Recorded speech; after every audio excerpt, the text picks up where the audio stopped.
time for Voice of Indie.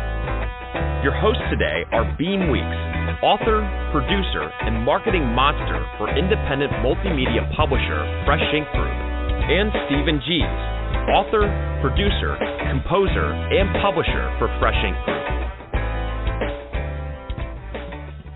Happy Wednesday, everybody. We are at it again. This is the Voice of Indie podcast, episode number 137. I am your host, Beem Weeks, and with me is Stephen Gies. How are you doing tonight, Stephen? I'm doing fine. It's a Wednesday evening in Alabama. We're celebrating staff artist Neek, who has done the artwork for many of your book covers out there, people.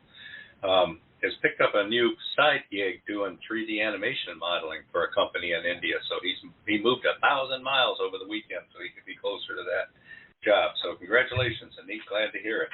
We also picked up another 5-star review for Fresh Ink Group on the Better Business Bureau website. So those of you who are thrilled with working with Fresh Ink Group, why don't you head over to the Better Business Bureau website and give us a 5-star review. Yeah. It's always cool to do something like that, and that boosts the ratings and lets people know that, hey, you know what, we take care of our writers. Speaking of taking care of our writers, Robert G. Williscroft's latest audiobook, Operation Whiteout, a Mac McDowell mission, is now, well, it's going to be available real soon. It's already been uploaded, and we're just waiting for the okay and for it to hit the on-sale spot. So keep an ear out on this show and an eye out on the newsletter, and we'll let you know where you can get it, when you can get it, and all the ins and outs of that. Operation Whiteout, a Mac McDowell mission audiobook, arriving soon. And speaking of this show and keeping an ear out and an eye open, if you'd like to participate, call in with a question or a comment for tonight's guest, or just you want to talk about something that's from a previous episode or something and you weren't able to get through for some reason, here's how you can do that. Call 516-453-9902 right now with your questions or comments for tonight's guest, or post a note on Twitter with hashtag Fresh Ink Group in the body of the tweet and we'll read it on air. That's 516-453-9902 or hashtag Fresh Ink Group on Twitter. Yeah, that's something that I thought about. If somebody's listening to an old episode in the archive and they've got a question, they can't just pick up the phone and call in. But they can, on a different episode, as long as it ties in with what we're doing. Why not? It's true. They can also send us a question or a comment through social media, hashtag it over on Twitter. They can even use the contact form and just send us a note. Say, hey, would you guys address this issue in a future podcast? Yeah. So we've got some books out. We've got one called Redemption, A Father's Fatal Decision by Gwen M. Plano. It's, I think, technically supposed to be released this weekend, but Amazon and some of the others have been sending copies out anyway. So, hey, get out there and order your copy. You'll probably get it even sooner than the release date. But that's Redemption, A Father's Fatal Decision. Gwen's been getting a lot of attention for that. The book is selling very, very well, and you're in good buzz on that one. Yeah, it's kind of a nuisance working with Gwen because she's such a nice person. She sends you notes and tells you what a nice job you did on working on her stuff and thanks you and all that kind of stuff. And it's like, man. But Gwen's got an interview in a couple of weeks with somebody, and they were putting together the media package to promote this interview, and they saw her book trailer and complimented her on that. So she sent us another note and thanked us again for making a nice book trailer. We enjoy working with Gwen, but that's Redemption, A Father's Fatal Decision. It's out there now. It's tearing it up, people. Be a part of it. Don't get left out. Yeah. And speaking of new books, The Calling Dream by Carlisle Toms is officially available this weekend. I believe it's Friday the 17th. So get over to Amazon. You can still pre-order it. Get over there and pre-order it. Pre-order is really cool because that helps bump the numbers for the date that it goes on sale, and it's good all around for the authors. So get over there and do a pre-order, or if you want to, wait till Friday and pick up a copy then. If you want to know about more books that we've got coming out, we've got all kinds of them in the pipeline right now. So if you need to know about that, book trailers, what's going on with this show, we have a newsletter. I bet you probably didn't know that. And if you didn't know that, why not? Get over there and subscribe to it. But here's how you can do that. Stay on top of these podcasts and all things Fresh Ink Group with our weekly digital newsletter. New releases, videos, stories, excerpts, interviews, and more. Sign up now on the homepage of freshinkgroup.com and be the one who knows what's what. What? Hey. Yeah, I'm real happy to see Anik having such a good time because he's been going to school and studying for this 3D modeling and stuff, and he's mostly been doing amateur stuff, but he's doing it for a big company now, and he got some real cool projects. So that's very exciting. He's staying with a friend temporarily for a month right now, and I said, so what's your setup? So he sent me a picture where he's got his gear temporarily set up on a little tiny desk that it barely fits on. And it's funny, too, because he's got all the stuff I would like to have. I mean, he's sitting at his workstations like being in the cockpit of a rocket ship. But now it's all crammed on this little tiny desk, all these monitors and pads and stuff like that for doing all his animations and stuff. So it's pretty cool. So, again, congratulations, Anik. So let's talk about some print bestsellers. What's happening with Fresh Ink Group's authors, Fresh Ink Group books, and the print bestseller list for this week. Now, there's a book on here that probably many of you have never heard of. It's in the number 1 slot right now. And when I made this list 2 days ago, it was in the number 5 slot. And that's Submariner, 30 Years of Hijinks and Keeping the Fleet Afloat by retired Lieutenant Commander Jerry Pate. And that book is doing very well. He sent a note a couple of days ago and noted that all 3 editions, the hardcover, and again, hardcovers are selling well lately, and we're surprised as anybody. The hardcover, the softcover, and the Kindle edition are all 3 top 100 on Amazon this week. So, man, that's doing real well. All of your editions, including a hardcover, having a hardcover up there in the top 100. So anyway, that's Submariner, 30 Years of Hijinks and Keeping the Fleet Afloat. When I made the list, it was in the number 1 and 5 slots. I'm looking at it right now. It has moved up to the number 1 and 4 slots. Now, the second one here, Outshine, an ovarian cancer memoir, the 2nd edition by Karen Ingalls, who was the guest on our show last week.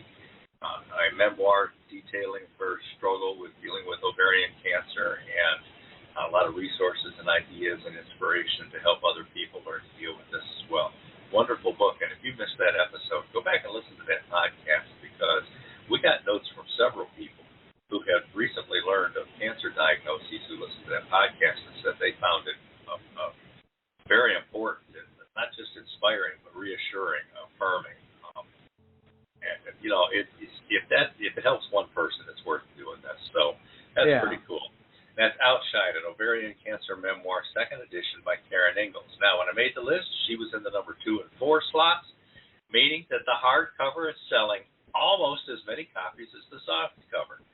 But now she's jockeying for that 4th and 5th slot with Submariner, and it has pushed it down into the 5th slot. So right now we've got Submariner at number 4, 1 and 4, and Outshine in 2 and 5. 1 and 4 for Submariner, 2 and 5 for Outshine. Now, on both lists, that leaves that number 3 slot. What do you think's in that number 3 slot? I'll bet you it's going to be the latest Stephen King novel that we just... Wait a minute, we don't publish him, do we?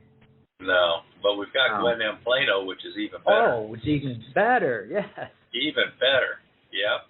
So, in the number 3 slot this week, Redemption, A Father's Fatal Decision by Gwen M. Plano. So, Submariner, Outshine, and Redemption are the 3 that are occupying the top 5 slots in our print sellers this week. Congratulations, everybody. Yes, congratulations. And speaking of Outshine, it is officially released this weekend, although you can go there and grab your copy right now if you want. As you can see, you heard about here on this list. And as Stephen mentioned, with Karen being on the show here, was it a couple of weeks? It was last week, yeah. Last week. If you missed that episode, we've got an archive. And that episode and every other episode we've done, all those episodes are in this archive, and there are many different places where you can find them. So just pick your outlet and click on. And here's some of those outlets. find your favorite show in the Voice of Indie archive on YouTube at Fresh Ink Group, StephenGees.com, BeamWeeks.com, FreshInkGroup.com, and on Spotify. And now, you can listen on iHeartRadio, Google Podcasts, and tune in. Just search The Voice of Indie, all one word. Yeah. Yeah, and I see Robert G. Williscroft has joined us on Twitter. He says, "Greetings, Verwayne. Looking forward to this show." Mm-hmm. Yeah, we've got Rotten Tomatoes we're getting ready to fling here. And those of you who are looking at Twitter, if you go down 2 tweets, you'll see that G's Writers put one out promoting Sidekick. It's an audio short. Now, my latest book by Stephen Gees is a collection of short stories called Comes It's Time to Float. And 2 of those short stories, you can hear me reading them over on YouTube like an audio book, but it's an audio short because they're only about 15 minutes each. And we've got music in there and sound effects and who knows, scratch and sniff, giving away money, anything you want. But go check those out too. And there's a tweet here promoting Sidekick, and don't have a lot of views on that. I'd really like to see those numbers come up a little bit. So anyway, we've got a guest tonight, and I'm going to read his bio here in a second. But before we do that, Beem, why don't you go ahead and play his commercial for his latest book? All right.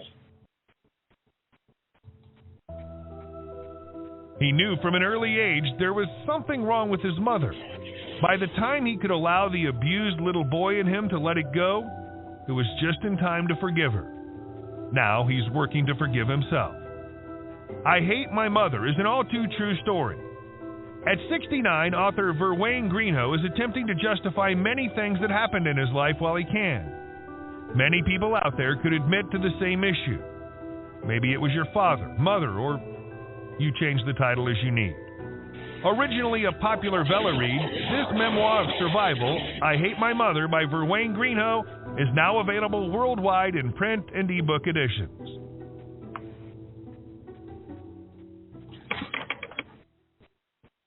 All right. Okay, our guest this week, born and raised in West Michigan, author Verwayne Greenhoe spent the last 7 years in the Upper Peninsula of Michigan. After freezing his keister off, he and his wife moved to Florida in late 2021 to spend more time writing and less time shivering. Author of multiple stories, genres, and formats, including 28 Audible books and counting, Greenhoe spends his free time working in his backyard, plotting on where his next story will go. Now, I don't know about all of you, but one of the first questions I'm going to need to know is, did his keister grow back, or is he still missing his keister? Well, I was going to ask if he picked it up and took it with him down to Florida. Yeah, there you go. All right, so we've got questions burning. Let's bring him in. Welcome to the show, Verwayne Greenhoe. Welcome, Verwayne.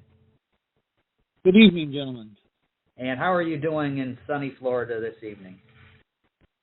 Actually, it's been kind of cold here the last few days. That snow front that's going up to Buffalo and whatnot, tails come along the northern tier of counties here in Florida.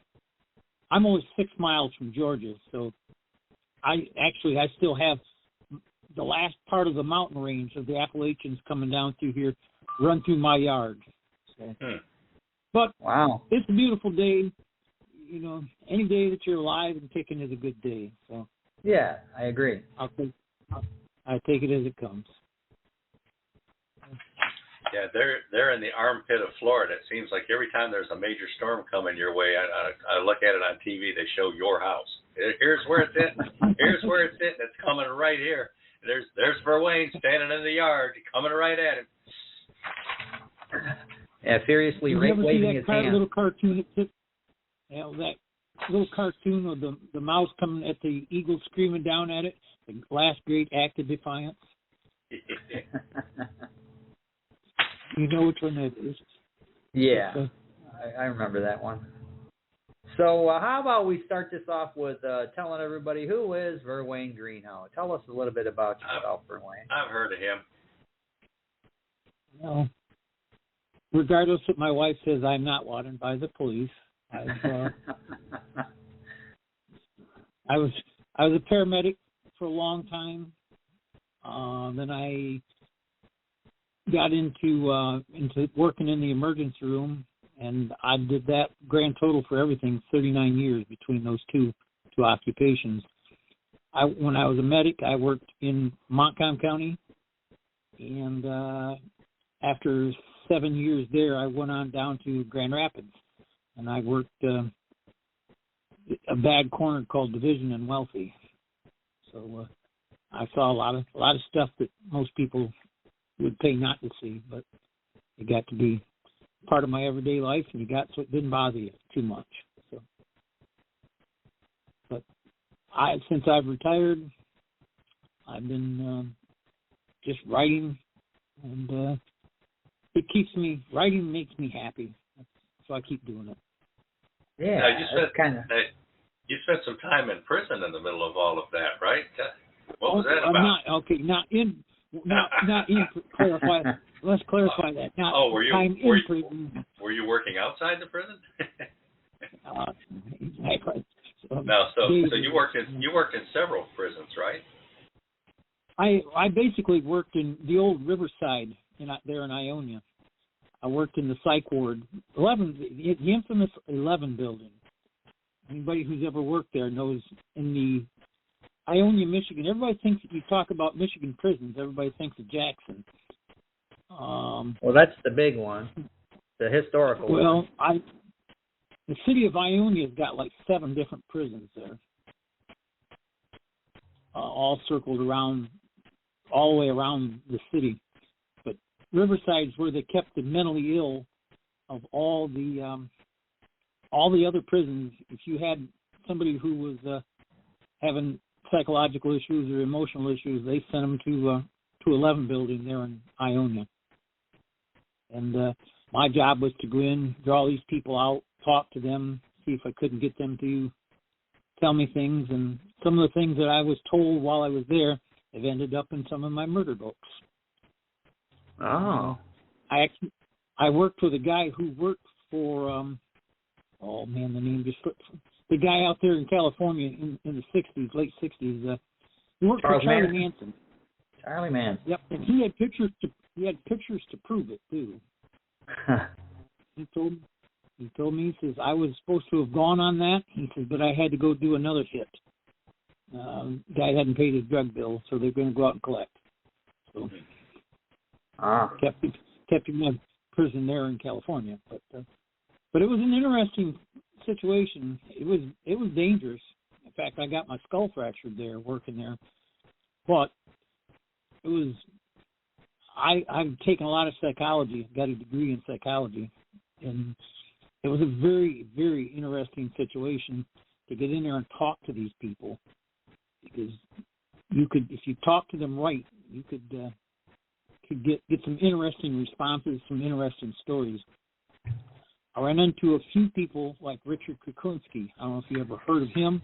They called him the Iceman. Oh, yeah. Okay.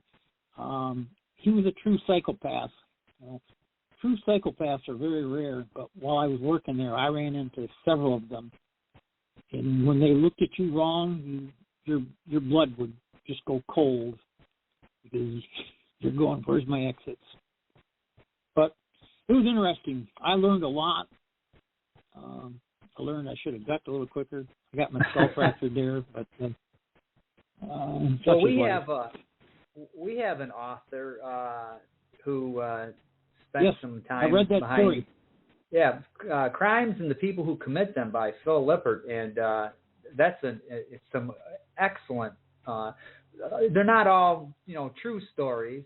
There's a lot of fiction in there, but he's writing from the point of view of where he's involved in this, and he's But there's some true stuff in there as well, and so get over there, FreshInkGroup.com. Check it out. And if you like it, go over to Amazon. Crimes and the People Who Commit Them by Phil Lippert. Yeah. It's an excellent book. I read it. Yeah. So you want to roll another commercial, Beam? Let's knock some ads out here.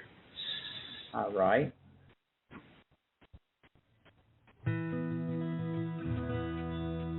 In 1945, 10-year-old Ronald Dennison, the son of a backwoods Arkansas preacher, began having profound dreams about religion and a strange red-haired woman. The dreams follow him for decades, with the woman sometimes seducing him, other times calling him to become a televangelist.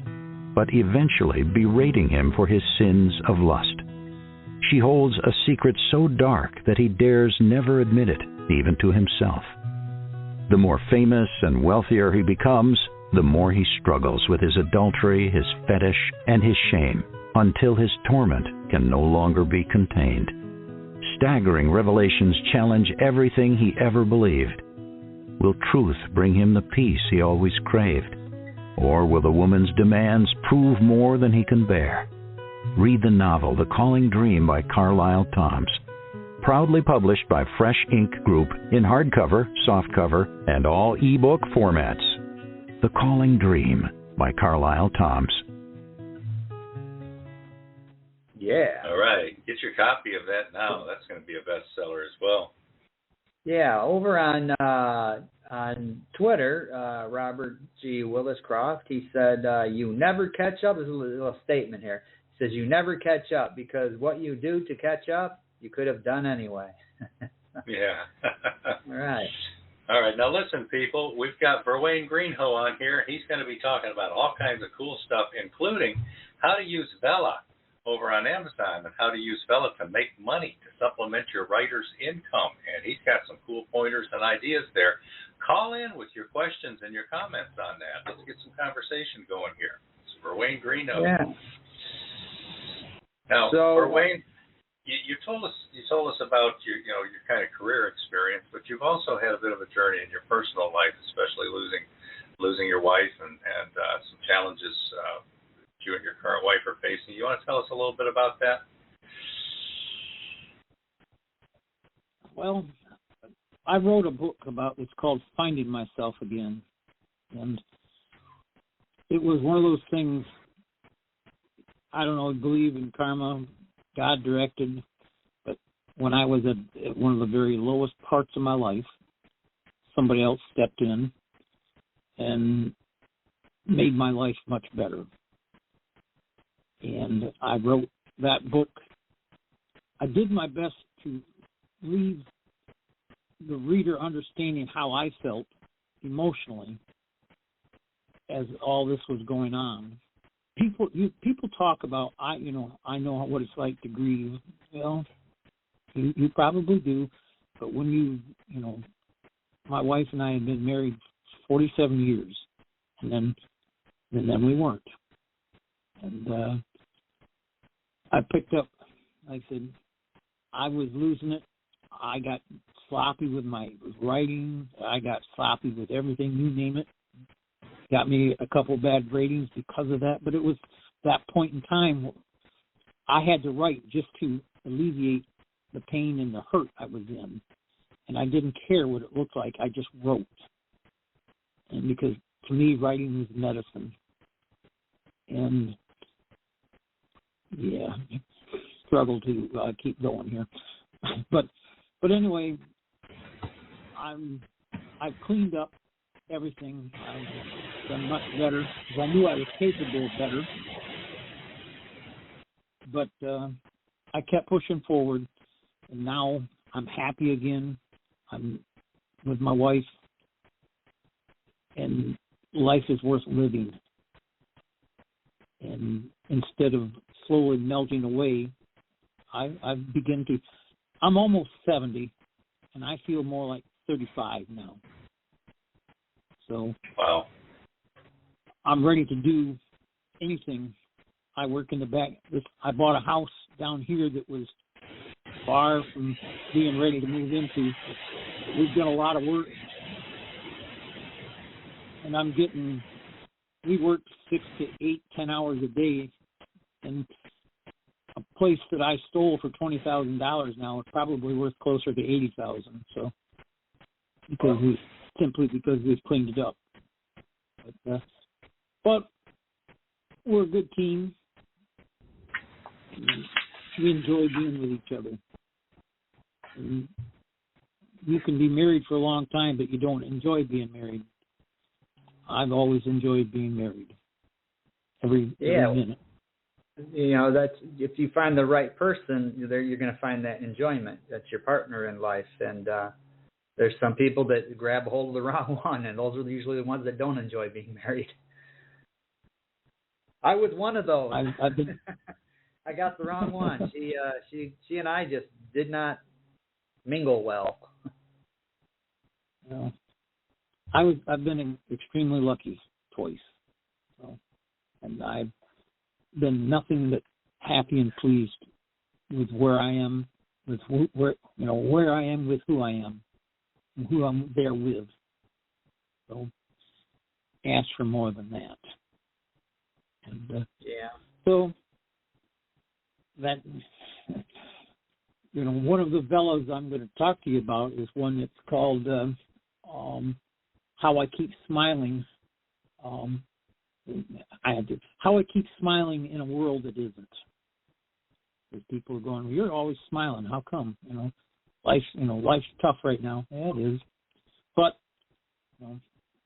I talk about some of the things that I've run into, some of the things I've learned, and figured out that you can cry all you want, but that isn't helping a thing. You're better off bucking up, keep moving, keep smiling. Makes people wonder what you're up to. So, okay. Go ahead. I was going to say it's been a good series. I'm spreading it out between 4 or 5 other active Velas, and it keeps me off the street corners. Yeah. Okay. Now, before we jump into the Velas, tell us about some of the other stuff that you've written. Some examples. What is it that you write? Is it fiction? Is it all nonfiction? Is there fiction? Is it based on real experiences, like working at the prison or working in the EMT service? Virtually everything I've written has been truth, mainly a true story that I have changed around so that most of the people that were actively in that story wouldn't have recognized it, but they're all based on truth. A lot of my murders, I do a lot of murder stuff simply because you work with the kind of people I worked with. When I worked in Grand Rapids, it's called D&W, Division and Wealthy. And when you work that kind of area, you just nasty things that people do to each other. And it was easy, but I did one that was called Murders on Staines Road. And it's based on a guy I worked with. He was an inmate. I worked with him, and he began to tell me how he began to kill people. And just because, not because he wanted to do anything particular. I mean, he just felt better when he killed people. And so I set that. Actually, the 2 main roads that are involved in there were right in my neighborhood. Staines Road was just down the road from where I grew up, and the other main road there was Town Hall Road, and I lived on the corner of Town Hall and in Condensary Road. And so, I basically keep it into my own home area. But I've also done a book that I'm going back to and re-editing. It's based on my life in the hospital and as a medic. It's called Who Cares for the Caregiver When the Caregiver Hits Rock Bottom? And it's about the struggle it is to live with somebody who is dying, and because it's just a tremendous weight where you hear, the same story over and over and over and over and over and over 17 times an hour. Baby, my dog's crying to me. Good old Buster. But good old Buster. But I wrote that, and it helped me. I wrote it for other people, but I also wrote it for myself. A lot of times, because I was constantly, being asked the same question over and over and over and over, and you're going, as I just told you 3 minutes ago, the answer is, in fact, when you read I Remember Judy, a love story, everybody thinks one thing of that title, but what it really means is my wife would ask me, was I a good person? What did I do in my life? How did this happen? I can't remember. And I would tell her, I remember, Judy. And then I would go back and explain it to her and tell her the story, because she always worried about, did I do a good job? She was an OB nurse for 44 years before she had a stroke on the job in 2014. And I'm not saying this because she's my wife, but Judy was a top-notch OB nurse. We traveled all over Florida, California, Arizona, Texas, where she was a traveling nurse. And Judy never got anything less. The hospitals would rate a traveling nurse on a scale of 1 to 10, and Judy never got anything less than a 9.9. And after we'd worked in San Jose, California, her traveling supervisor, who got her jobs and whatnot, called, and she said, "Are you sitting down?" And I have been in charge of getting that hospital nurses now for 10 years. And they generally give their nurses 7, maybe an 8, but as low as 3s and 4s. She says, that hospital just gave her a 10. Wow. Because that's unheard of. But Judy was a natural OB nurse. She sensed it. When I worked there, I worked at a hospital where I would work in the emergency room and Judy was working OB. I saw one of the OB doctors go running through, and he came back and he says, "Is your wife working?" I said, "Yes."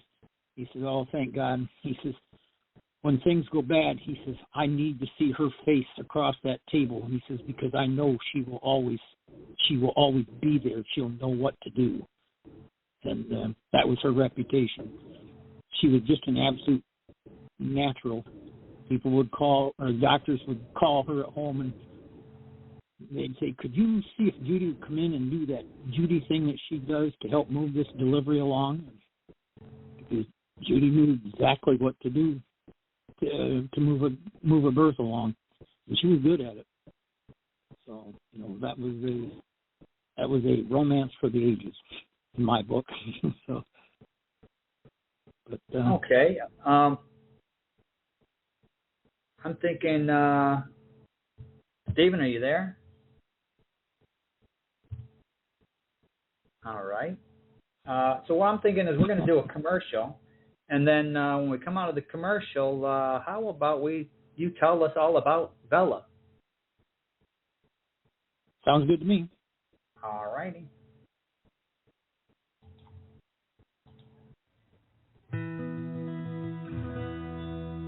In 1945, 10-year-old Ronald Dennison, the son of a backwoods Arkansas preacher, began having profound dreams about religion and a strange red-haired woman. The dreams follow him for decades, with the woman sometimes seducing him, other times calling him to become a televangelist, but eventually berating him for his sins of lust. She holds a secret so dark that he dares never admit it, even to himself. The more famous and wealthier he becomes, the more he struggles with his adultery, his fetish, and his shame, until his torment can no longer be contained. Staggering revelations challenge everything he ever believed. Will truth bring him the peace he always craved? Or will the woman's demands prove more than he can bear? Read the novel The Calling Dream by Carlyle Toms. Proudly published by Fresh Ink Group in hardcover, softcover, and all ebook formats. The Calling Dream by Carlyle Toms. Okay, so I'm going to play the correct commercial now. See, the way these commercial buttons are set up, they move, so I can slide them up and move them around into the positions they got to go. And sometimes when you hit one, another one will bump up into its place, and that's what just happened. So this is the one that I intended to play. When Karen Ingalls was diagnosed with stage 2C ovarian cancer, she realized how little she knew about what was once called the silent killer. As Ingalls began to educate herself, she felt overwhelmed by the prevalent negativity of cancer. Lost in the information about drugs, side effects, and statistics, Ingalls redirected her energy to focus on the equally overwhelming blessings of life, learning to rejoice in each day and find peace in spirituality. In this memoir, Karen is a calming presence and positive companion, offering a refreshing perspective of hope with the knowledge that the beauty of the soul, the real me, and the real you outshines the effects of cancer, chemotherapy, and radiation. Proudly published by Fresh Ink Group in jacketed hardcover, softcover, and all ebook editions, the new second edition of Outshine, an ovarian cancer memoir, is a story of survival. A reminder that disease is not an absolute, but a challenge to overcome. Yes, so get over there and grab a copy over on Amazon or wherever it is that you buy books, and support this cause, because as it says, that these the profits from this go to cancer research from this book. So keep that in mind. Are you there, Stephen? Are you hearing me? I'm hearing you. All right. All right. So we are going to be persnickety today. Yeah, it's this modern technology. It's just you can't live with it, and you can't live with it. So I'm looking forward to hearing about Vela. That's that character on Scooby-Doo, right? Yeah, Vela and Daphne. Yeah. Yeah. So how about you tell us, first of all, Verwayne, what is Vela? And then you can tell us how you got involved with it and what your experiences have been. Vela is a new platform that Amazon, the engineers are sitting there, and you go any place, and all you see is people with their face glued into their cell phone. Doesn't matter where you are. I've even seen a few of them doing it, looking at their cell phone while they're driving. So what they did, this was in the spring of 2021, they got this concept where it was specifically formatted to read on a cell phone. And you can read a Kindle book on your cell phone, but sometimes the formatting isn't proper. So what they decided to do was they played their hand platform towards specifically a cell phone. And it broke in the late spring of 2021, and I was going to get in on it from the jump, but I can't remember what happened, but something happened that kept me, I didn't get in until summer of 21. And I put up 2 or 3 different Velas, but nothing happened. And I didn't hear anything. And all of a sudden, in late December, I get a payment from Amazon for $12. And I'm going, it says for Vela. I'm going, that's odd. Well, as it happened, that was just about the same time I was starting In the Marsh. That was a murder story based on a real event in a real location, also based on guys that I knew while I worked in prison. So I'm going, okay, because I was already 10,000 words into that story, and I began to split it up on Vela. And all of a sudden, in January, I got a thing that said I'd made, I think it was like $185 or something for just a couple, 3 weeks of In the Marsh. And I'm going, that's weird. And cool. Now, when you say split it up, you're talking about like chapters, scenes? Yeah, well, they call once them a week? episodes. Episodes, okay. They call them episodes, not chapters. That's one of their to be different things. But each episode must be at least 600 words and no more than 5,000 words. Wow, that's short. And the first 3 episodes of every Vela story are free. that allows the reader to go, okay, yeah, I like this story. You know, I'll run with this, because by then you have to go up and buy Amazon tokens or credits, and it costs you 1 credit for every 100 words, and you can buy 1,700 credits for $15. You have to work that out quite well. Now, is Vela operated through Amazon, or is it a separate entity that just works with? Okay. It's a format of thing up there. In fact, I'm going to, for my own use, I'm going to post this up there on Twitter, so that you can begin to see where some of this stuff is. Okay. And if you want to check out the Vela platform, you can go to that. I'm going to tweet it right there. You go to that platform right there, and you use your Amazon credentials to sign in, and it'll take you in there. It'll take you to that page. Now, I'm going to also post right above that. I'm going to post went the wrong way. I'm using 2 computers here. Okay.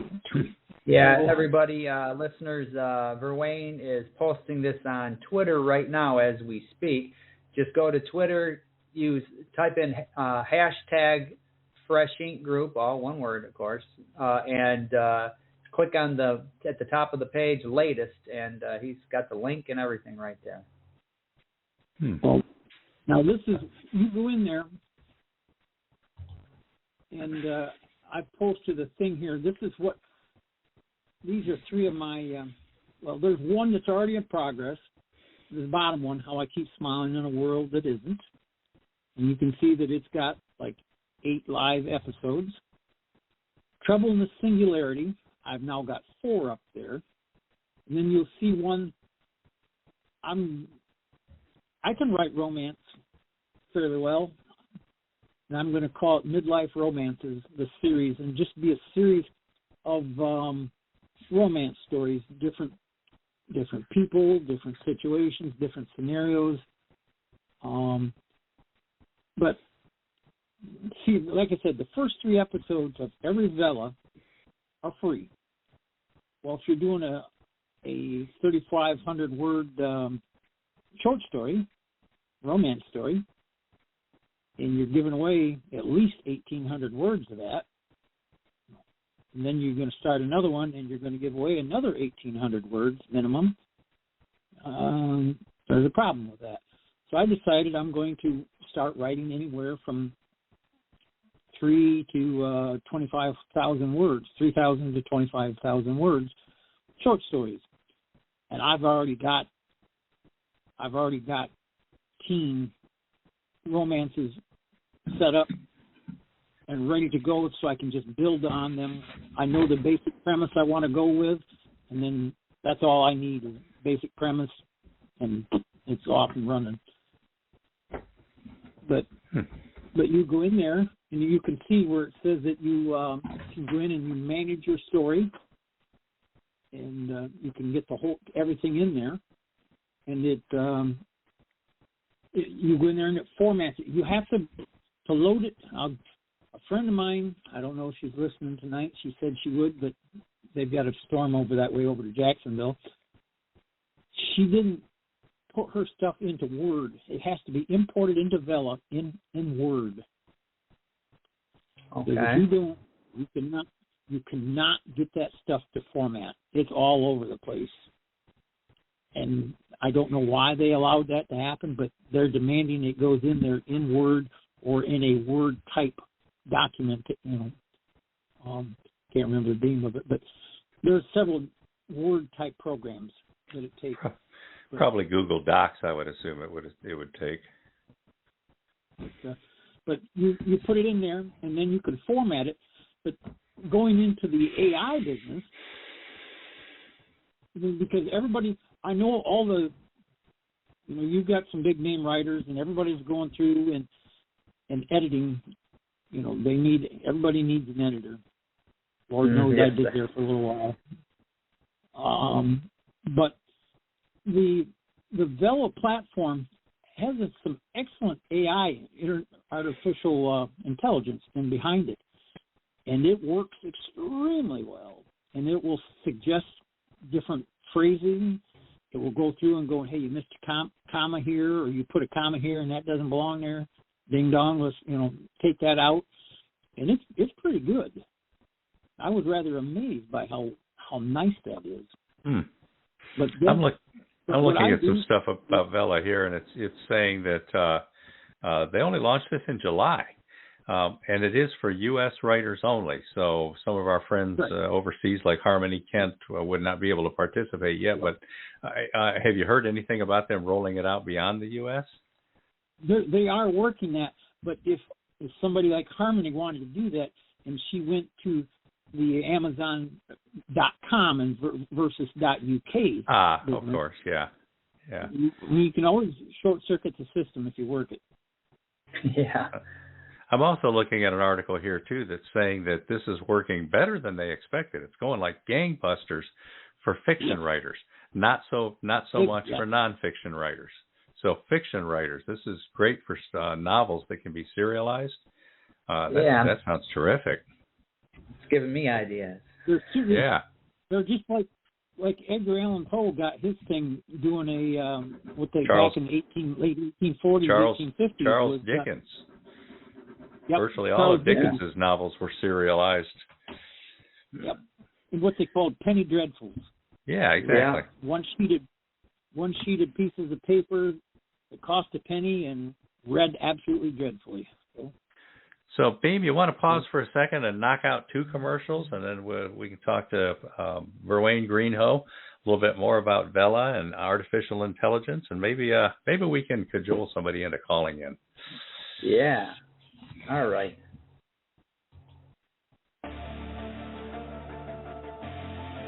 Family secrets can be deadly.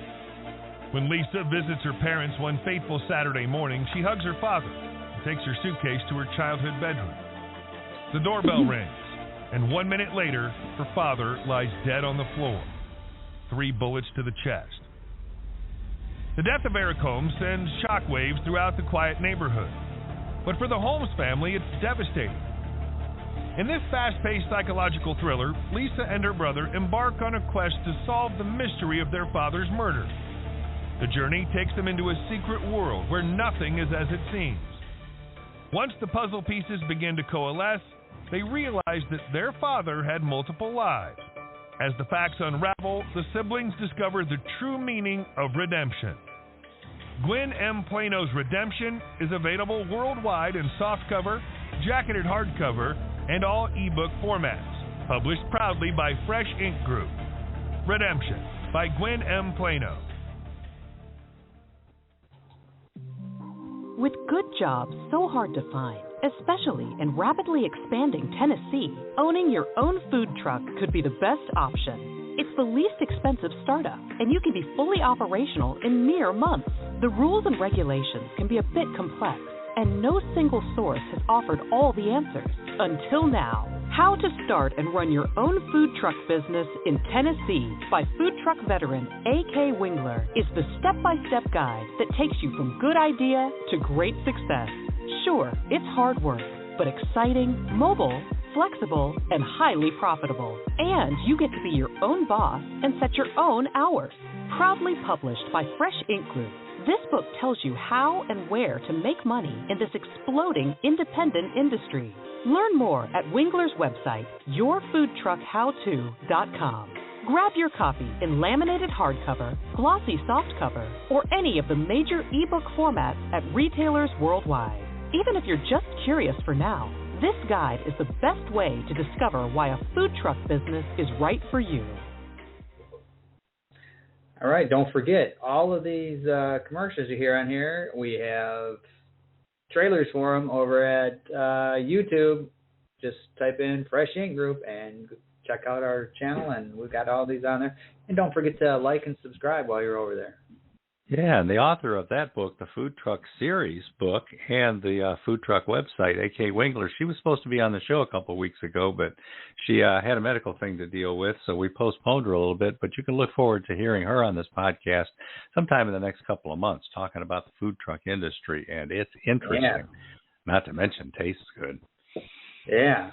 Now, I'm over here looking at stuff on about Vela again, and one of the interesting things they're noting is they think that one of the reasons it's so successful is a psychological factor.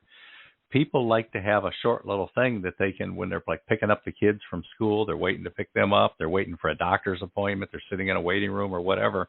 You've got that one episode waiting for you to read, and instead of having a whole book ahead of you, it's just the one episode. You just knock it out. A couple minutes here. They're even giving examples. Waiting in line at the grocery store. People are sitting there reading their Velas on their phones. That's pretty cool. But that's what they're doing. I see that all the time. All the time. All right. Apparently these kids are all reading Vela too. All right, we do have a caller. You want to take this call? Yeah. All right. Let's go over to this. Hello, caller. Welcome to the show. You're on the air. What's your name? Where are you calling from? Hello, caller. Hello. Hello. Area code 212. Going once. Going twice.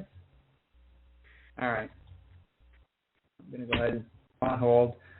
Maybe they went to use the restroom. I don't know. So Verwayne, you say we're going to get rich doing this Vela thing? Well, it took me a little bit to figure out how to use it.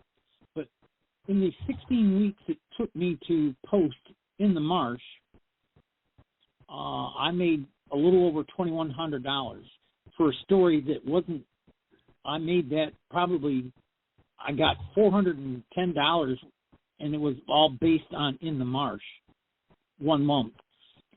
And I was averaging $450 to $500 a month just off in the marsh. Wow. And then I did a couple others, and I've got a half a dozen different ones. It's called like, I have one on grief. And very well for me, dealing with grief. And because based on my time with working as a nurse, as a paramedic, whatnot. Then I have a dystopian political story, The American Storm. It doesn't matter what your political beliefs are. I'm poking you in the eye on them, so it doesn't matter. Mm-hmm. In fact, one of the sites that picked up for Drudge, rantingly.com, who I'm friends with on Facebook, he sent me a note. He says, check out my page, go clear to the bottom. And I went to rantingly.com, and lo and behold, he's got my cover for The American Storm. He started reading it, and it's clear to the bottom. If you're looking at it on a desktop, it's clear to the bottom middle. If you're looking at it on a cell phone, it's clear to the bottom. But he has that cover, which is actually a photo just to the west of not Marquette. Oh, I can't remember the name of the town now.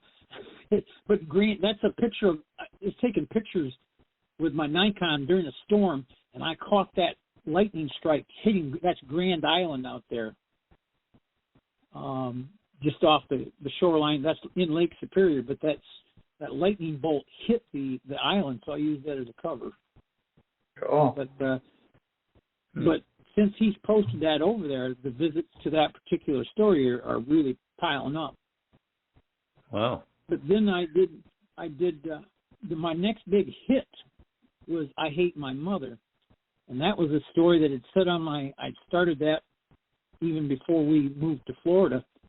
I put a Word document and I put the title, it says, I Hate My Mother. And every 3-4 weeks I'd pull it up, look at it. Couldn't do anything with it. And then just all of a sudden one day I opened it up and I began to write. All told, so far, and it's still, the Vela version of it is still selling, I've made over $7,000 off I Hate My Mother, paid in I made $900 last time. I made $918 in 1 month off I Hate My Mother, and it was still in progress. Does this have to be new material, or could an author take an existing novel that's already been published and serialize it, take it to Vella? Right now, you cannot do a previously Amazon published story. Amazon published. So if you right. published through, say, Ingram Spark or some other platform, that would not be an Amazon published story, apparently. I haven't pushed it that far, and by the way, I did join Publish Drive, as you suggested. Yeah, and Publish Drive is a good platform. So, but it's working this is working for me. Somebody, like I said, the big thing is the editing on the fly. But I've picked up a technique where I use the Vella interface, corrects a lot of stuff, and I put it over on ProWritingAid.com, and I go through there and clean it up, and their AI is getting better and better and better and better. And then I put it back over into the Vella format, and it'll go through and make another change or two. But by the time you move it back and forth a couple, 3 times, you begin to find all the errors. Well, I'm not going to say, Stephen, you're probably going to go, this is a hot mess. But you've got a degree in grammar. That's not a slam. I couldn't do what you did. I couldn't get a degree in grammar if I tried. Yeah. It would drive me crazy. Yeah, they sometimes call a degree in hot mess. You got the master's in cleanup? Yeah. Exactly. So to get at this, then, it's people who have a KDP account who are used to publishing Kindles. Is that where they get into Vella? They're going in through KDP? Because everything I'm reading here says that Vella is actually a part of KDP. It is. In fact, I published the address of where you can get to that. I've got to go back over here and look at it. But if you go over to kdp.amazon.com/Kindle-Vella, I'll retweet this. At least I'm going to attempt to retweet that.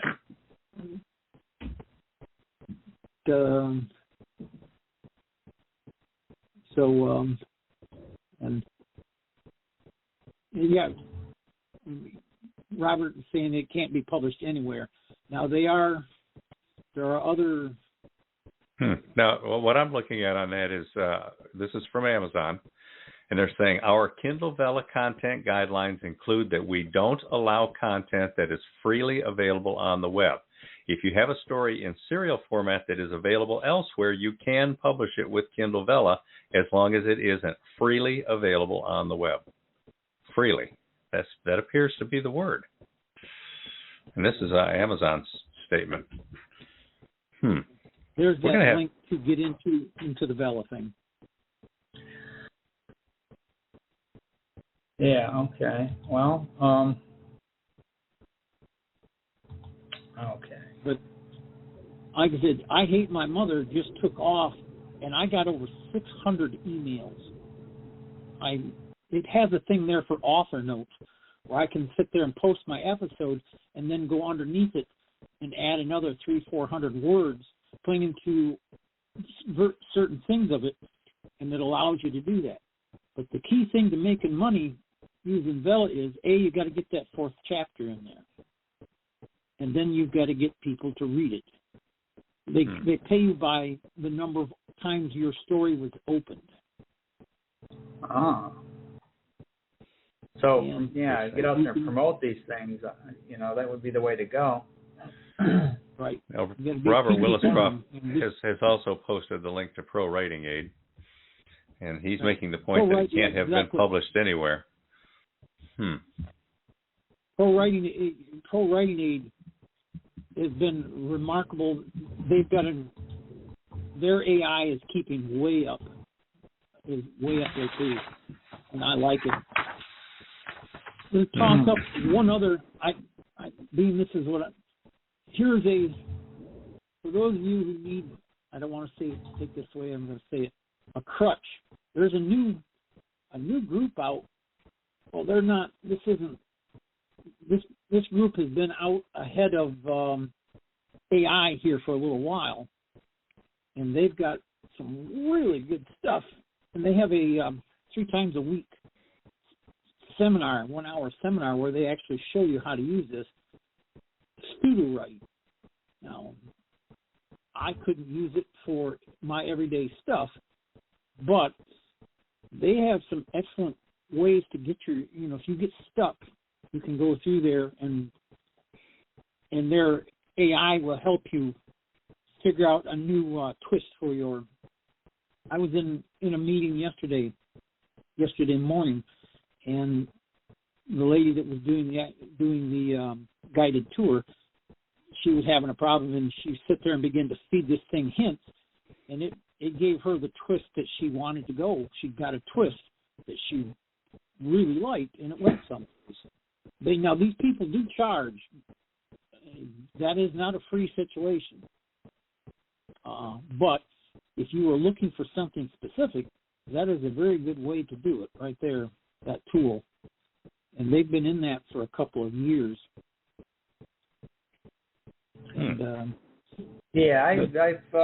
I've kind of checked a few things out, not getting hands-on with it, but videos on YouTube dealing with the whole AI chatbot stuff, and there's some interesting stuff there, some spooky stuff there.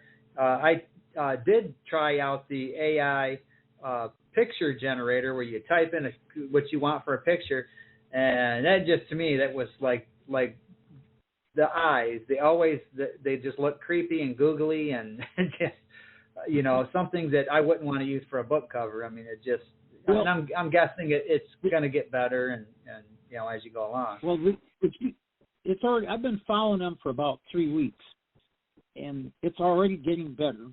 But there's also about a dozen settings in each one of those little apps.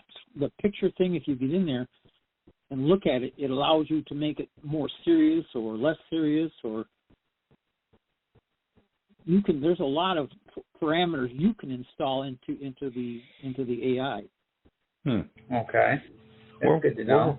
We're working on a book right now called American Darkness by Stephen Skibicki. It's going to be mostly poems and some short stories and whatnot. And he generated 78, I believe it was, AI images so that there would be an image to go with each story. And they're actually very cool images and very appropriate in most cases. He even generated the background that's going to go on the front cover. And I redid all the titles and everything so that I could make them look like neon lights. But even the background is AI. So.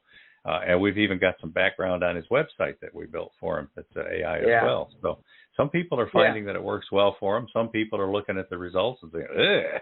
I just went in, just wanted to see if, I'll type in like for a portrait of a face, just testing it out. And I did I think 3 of them, and all 3 of them, it was just the eyes just look weird. Like, all right. But Skibicki's stuff is because it's American Darkness, so those are some dark images, and they're really cool. Really cool. Yeah, they work. It's exactly what he wanted. Yeah. All right. Well, we're getting past our time here a little bit, Beem. You want to roll one more commercial, and then let's see if we can help Verwayne sell some audiobooks. All right. Check out FreshInkGroup.com for everything publishing. Meet scores of authors. Discover hundreds of great books, plus audiobooks, podcasts, videos, trailers, free stories, free manuscript evaluations, and more. That's FreshInkGroup.com. I think that's my favorite narrator, Bob Darling. Yeah, he's got a good voice. He's got that friendly, homey voice. All right, so Verwayne, you got some audiobooks out there? I've got lots of audiobooks out there. A short one is also a true story. Erosion affects everyday life.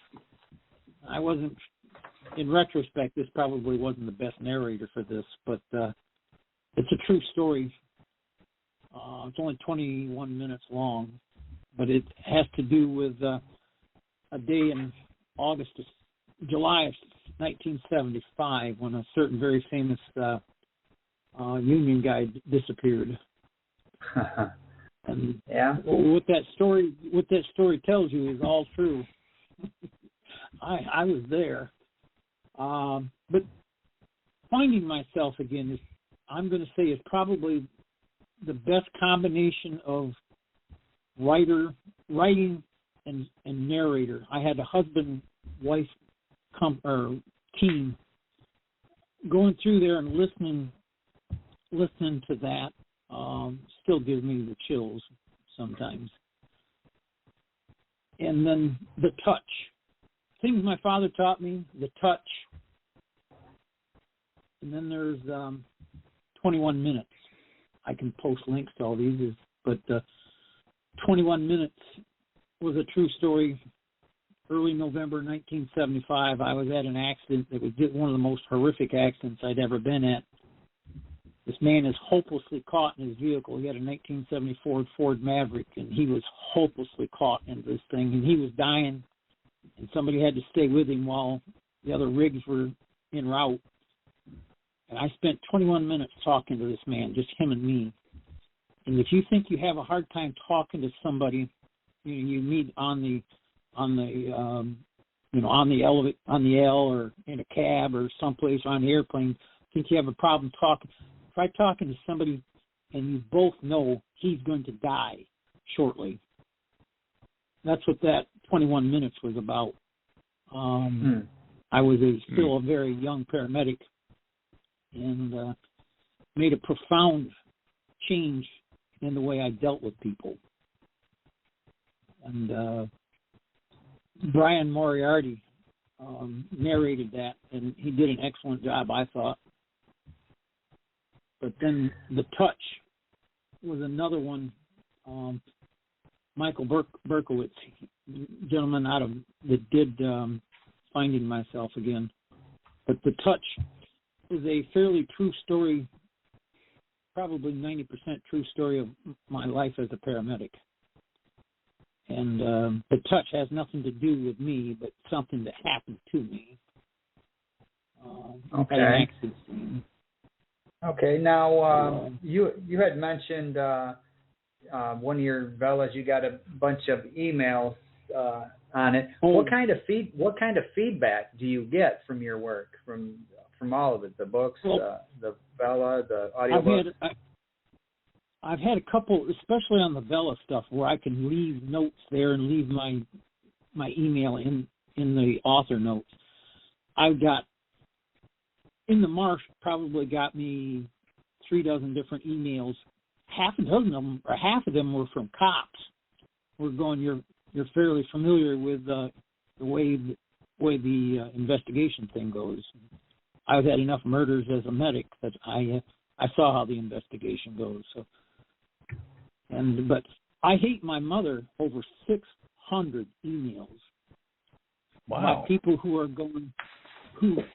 profoundly touched, and they're going, this was my childhood. My mother was crazy. There's not a doubt. I mean, she'd had a severe injury in 1947. The only reason she lived was because the ER doctor had just come home from World War II, and a lot of medical advances were made by the medics, the field medics there in Germany and Hawaii, in the Pacific. But he had served there. But I had people just send me notes that you could just tell they were sobbing when they wrote it. Wow. And it was crazy. And because I made sure that my readers felt every time that I got hit, I got kicked, I got punched, I made sure my reader felt that.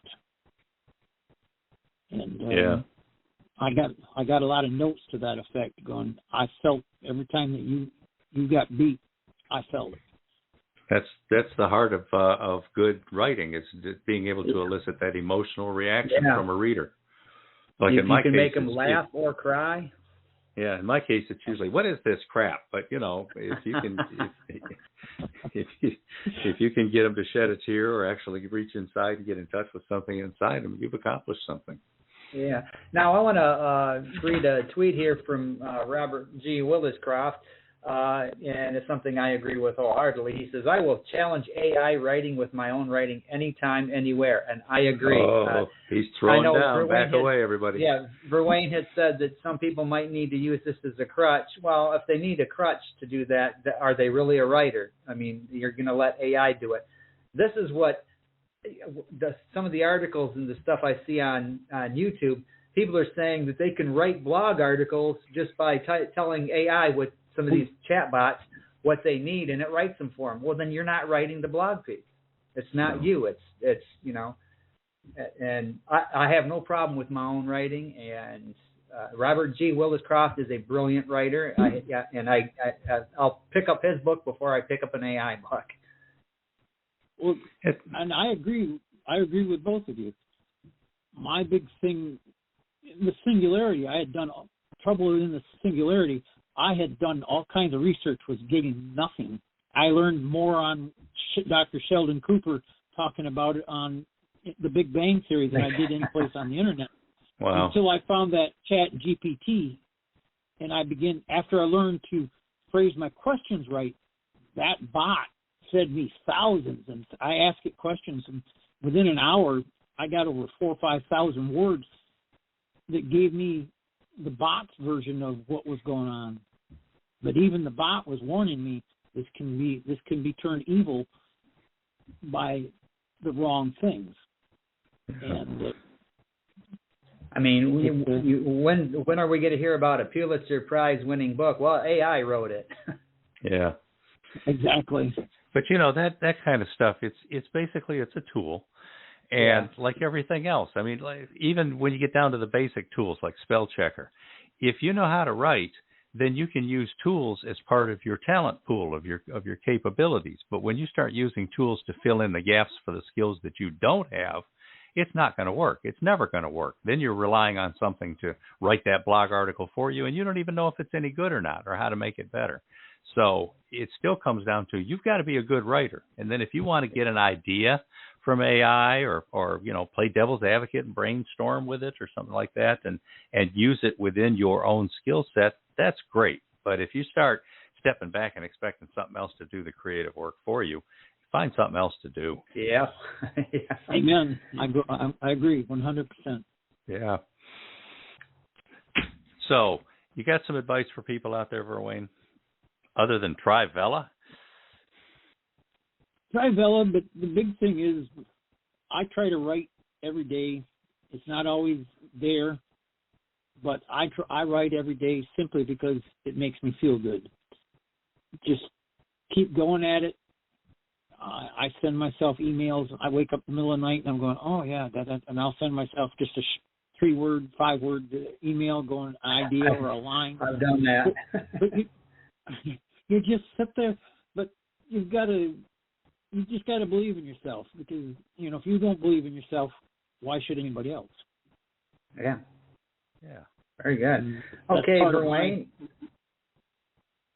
Go ahead. It's part of your what? It's part of how I keep smiling when in a world that isn't. I don't care. Well, yeah. I mean, I agree with you that writing is, when you write. I wrote some last night before I went to bed, and I always seem to sleep better knowing that I've written something and accomplished, moved the story along a little bit further, and I sleep better. I really do. Now, contact. How can listeners find you on the internet? Twitter, Instagram, Facebook, email. Knock on your door. Website? Knock on your door. Exactly. Basically, I'm on Twitter. Verwayne Author. I'm on Facebook, but not very much. Under my Verwayne Greenhoe. I don't do Instagram. Go ahead and spell Verwayne for them too, since people are picturing this. Yep, it's a cross between Vernon and Dwayne. So you got VER, and then Wayne, Verwayne. my father. I'm named after my father, and he was named after his Uncle Vernon and his Uncle Dwayne. Ah, okay. All right. And, of course, we have a contact form at freshinkgroup.com, so if you're ever trying to track down one of our guests and want to get a note to them, you can use that contact form, and we'll make sure we put you in touch. So our guest this week has been Verwayne Greenhoe with some great ideas about how you can get out there and find some new revenue streams for your writing. And we all expect to learn quite a bit more about this from AI to Vela and other tools that are available for us, and we'd like to have Verwayne back to talk about this as we figure some more stuff out sometime. So that would be a really good topic for a complete show. I mean, because you can open up a whole can of worms with some people. I don't trust this AI versus I wrote this really cool story using AI. I mean, there could be all kinds of personal stories dealing with AI, and it's a thing. It's becoming a big thing. So. Yep. In fact, we could have the show hosted by AI. Yeah. Hello. But I am serious. At any rate, so we got some upcoming shows here we want to tout. Next week, we've got John W. Howell, one of my favorite writers down there from Texas. Looking forward to having him. He's got a new book out, The Last Drive. And after that, we've got Cheryl Carpinello. She's relatively new to us, so we're going to find out about her as you are. And after that... Now, Cheryl, if you're interested in fantasy, she does stuff where she actually teaches fantasy writing to young adults and kids and stuff like that. So that's got some real interesting possibilities. Now, the next guest is Jody Bowersock. She runs the Colorado Authors League, and she's known well to Robert G. Williscroft, who recommended that we have her on the show. So we're looking forward to meeting Jody. After that, we have a return visit with Patty Wiseman. She was on quite a while ago, and she's got some new stuff out now, so we've invited her back, and it'd be nice to catch up with her. And after that, we've got somebody that we don't know very well. He's an author named Martin Herman, but he's got a publicist who did a very good job tracking us down and touting him as a possible guest for the podcast. So we wanted to encourage that. We're all going to get to meet Martin Herman the week after Patty Wiseman. Now, we got some other stuff scheduled here. Pay attention, subscribe to that newsletter, and find out what's going on. Yeah, and as Stephen just said, Martin Herman's publicist actually contacted us and said, hey, we got this guy here, and he's a writer, and we think he'd be a good fit on your show. So that's how that came about. If you have a favorite writer and you think they might want to come on the show and talk about their writing and their work, we've got a contact form over at freshinkgroup.com. Hit that contact form and let us know about your writer and how to contact them. Or if you're a writer and you want to check out, possible, being one of our guests coming up, again, hit that contact form. Yeah, so thanks again to Verwayne Greenhoe. And on the way out, we're going to play another commercial on the book series, How to Teach Driving. And we'll see everybody next week. Thanks, Verwayne. Thanks, Verwayne. Thank you. All right. See everybody next week. Whether you're a parent or professional instructor, How to Teach Driving, lesson by lesson, shows how to teach fundamental driving in a logical sequence. Instill confidence in your students or family members while helping them practice their skills in a safe setting before they need them on the road.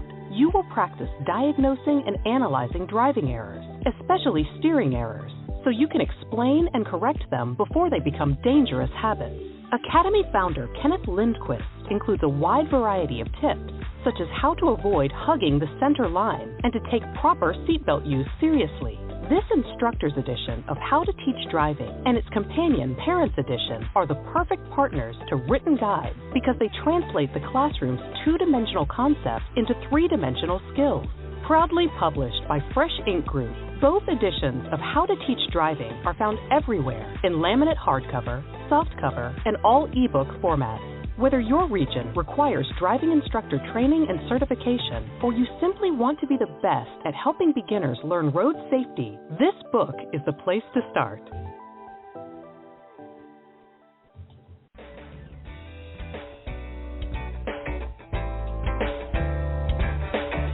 You've been a part of Voice of Indy, a production of Fresh Ink Group. Spread the word, support our guests, then find us at FreshInkGroup.com and be sure to hashtag FreshInkGroup.